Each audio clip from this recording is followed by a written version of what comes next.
My name is Emily and I'm from the Wapiti Regional Library. Today's project are DIY bookmarks. This activity is best suited for tweens, teens, and adults. This project does involve pressing flowers, so just know that it's going to take about a week to complete this project. If this sounds interesting to you, stay tuned, and I hope you enjoy. The materials for this craft are cardstock in the color of your choice, parchment paper, scissors, a laminator or clear masking tape, a glue gun or school glue, ribbon, pressed flowers, and a hole puncher, preferably single hole. I had quite a hard time lining up my holes using the 3-hole punch. To prepare for making your bookmarks, you're going to want to make some pressed flowers. Collect some flowers from outside. I used lilacs, dandelions, and some leaves I found. Once you have your desired flowers, bring them inside and grab some parchment paper. I cut my parchment paper into smaller sections so that they're easier to deal with. Take your flowers and section them off into types. You can now line your parchment paper with your flowers. Once you've lined your parchment paper, take another piece of parchment paper and put it on the other side of your flowers to cover them. Make sure you have some heavy objects at hand so that you can press the flowers with them. I used some heavy boxes and some books. Once you press your flowers down with your heavy objects, you can check on them each day, but you're going to want them to be under the heavy objects for at least 2 to 3 days. Once you've pressed your flowers and the time period in which you've left them to dry is over, take them out and you can take your now finished pressed flowers and put them to the side. Grab some cardstock, and in my case, my cardstock is quite small, so I was able to just cut them in half. But for you, just make sure that you cut out the desired length and width of a bookmark. You can make it smaller or larger depending on what you like. Mine are about 2.5 inches by 6 inches. Once you've done that, you can take your flowers back and you're going to want to arrange your flowers in the desired placements. This can always be fiddled with a little bit before you glue them on.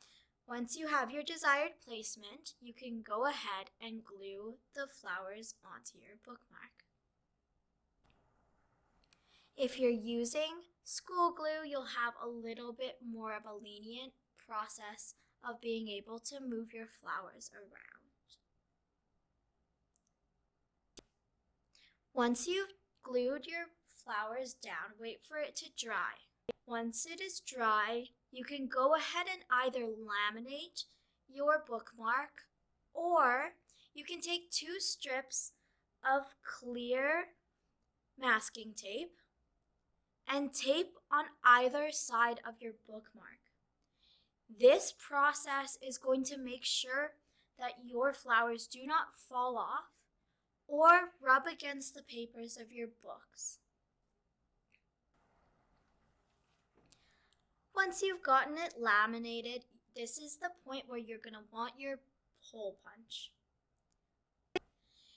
Grabbing your hole punch, you're going to want to make some holes about 1 inch apart from each other. These holes are going to be the holes that you're threading your ribbon through. As you can see in the video, I had some difficulty lining up the paper and the holes. So there are a couple mistakes in mine, but for yours, just be very careful if you're using a 3-hole punch and mark where you are. And if you're using a single hole punch, it's going to be a lot easier for you to know where your holes are going to be. If you're really particular about it, make sure that you take a pencil and mark each hole so you know exactly where it is and how far they will be from the other.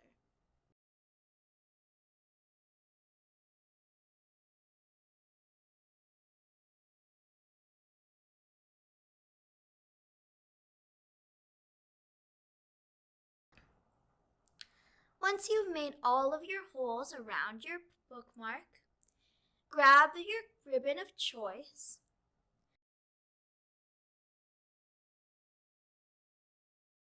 Keep the ribbon attached to the roll so that you're going to be able to thread it through and around your bookmark without running out of ribbon.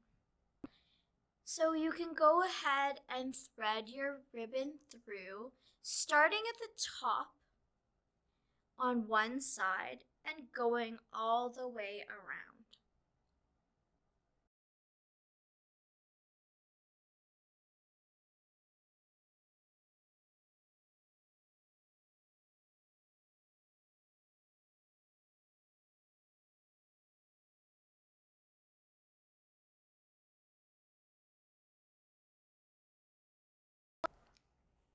Once you've reached the top again, you're going to want to thread your ribbon through that middle hole. You're going to want to take your other side of your ribbon, the one still attached to the roll, and cut off with at least 5 inches of excess. Thread that side, the one you just cut off of the roll, through the hole at the top of your bookmark, going the opposite way of the one that you had threaded at the very end of your roll, so that when you put the two together, they're coming out the other sides of the hole, opposite of each other. Then you're going to want to take those two ends and tie them together. This is going to be your end or tassel of your bookmark.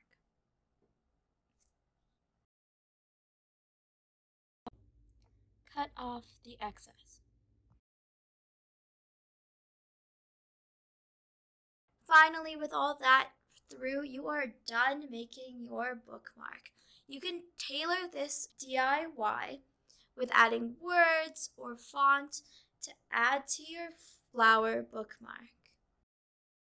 This flower bookmark can be done at any time of the year using the plants that you have at different seasons.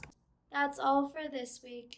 I hope you guys had fun making these DIY bookmarks, and hopefully you guys don't make as many mistakes as I did. But thanks for joining me for this creative corner, and I hope to see you on the next one. Have a great day.